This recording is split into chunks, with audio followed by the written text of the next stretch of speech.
Today, I'm going to show you how to fit a mains cable to a standard UK 13 amp plug. Although it's commonly known as a 13 amp plug, that doesn't necessarily mean it contains a 13 amp fuse. The plug itself is designed to carry up to 13 amps, but the fuse fitted inside should be suitable for the appliance being connected. Before starting, make sure you have the tools you'll need. In my case, I'm using a screwdriver, a Stanley knife, wire cutters, and a good light source so I can clearly see what I'm doing. The first thing I'm going to do is remove the cover from the plug. With the cover removed, we can have a look inside. At the top of the plug is the earth terminal. On the left-hand side is the neutral terminal. On the right-hand side is the live terminal, which is connected to the fuse. At the bottom is the cable grip, which is designed to hold the outer insulation of the cable securely in place. Before wiring the plug, I'm going to prepare the mains cable. For this plug, I need to remove approximately 2 inches, or about 5 centimeters, of the outer insulation. To do this, I'm using a Stanley knife and carefully cutting along the length of the outer sheath. I'm taking my time here because I don't want to damage the insulation on any of the conductors underneath. Once the outer insulation has been opened up, I can peel it back and remove the section I don't need. This now exposes the 3 conductors inside the cable. The brown wire is the live conductor. The blue wire is the neutral conductor. The green and yellow wire is the earth conductor. Before going any further, it's worth checking that none of the insulation on the conductors has been damaged during the cutting process. If there are any cuts or nicks in the insulation, it's best to correct them now before continuing. I'm now placing the cable into the plug body. The outer insulation needs to sit underneath the cable grip because the grip is designed to clamp onto the outer sheath and not onto the individual conductors. Now I can bend the conductors gently towards their terminals to determine how much wire needs to be removed. The earth conductor is usually left as the longest wire. The neutral conductor is slightly shorter. The live conductor, which connects to the fuse, is usually the shortest. Leaving the earth conductor slightly longer is considered good practice because if the cable were ever pulled out under extreme strain, the earth would normally be the last conductor to disconnect. Once I'm happy with the lengths, I can cut each conductor to size. After cutting them, I strip approximately 5 millimeters of insulation from the end of each conductor.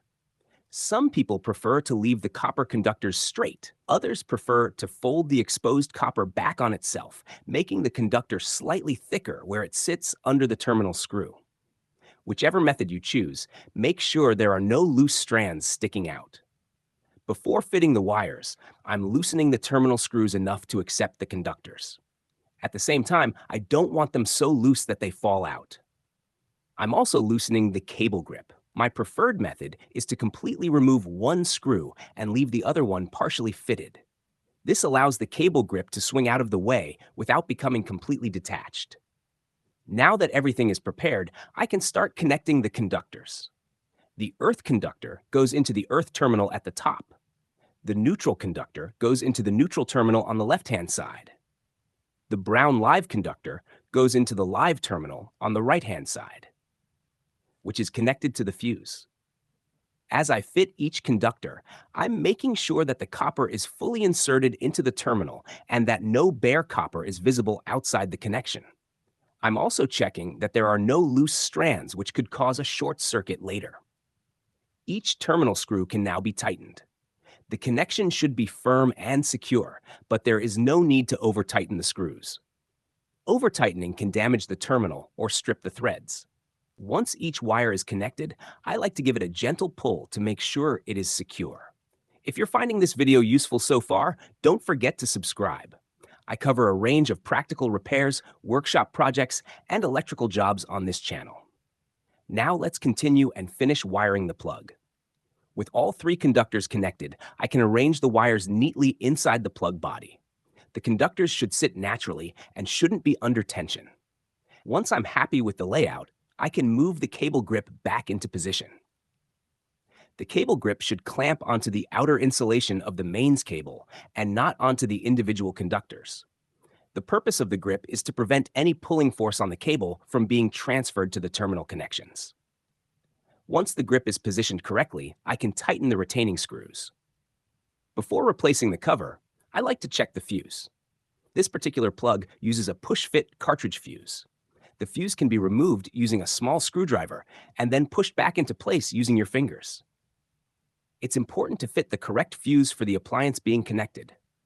As a general guide, a 3-amp fuse is commonly used for lower power equipment such as chargers, radios, lamps, and many small electronic devices. A 5-amp fuse is often used for medium power appliances, which require a little more current.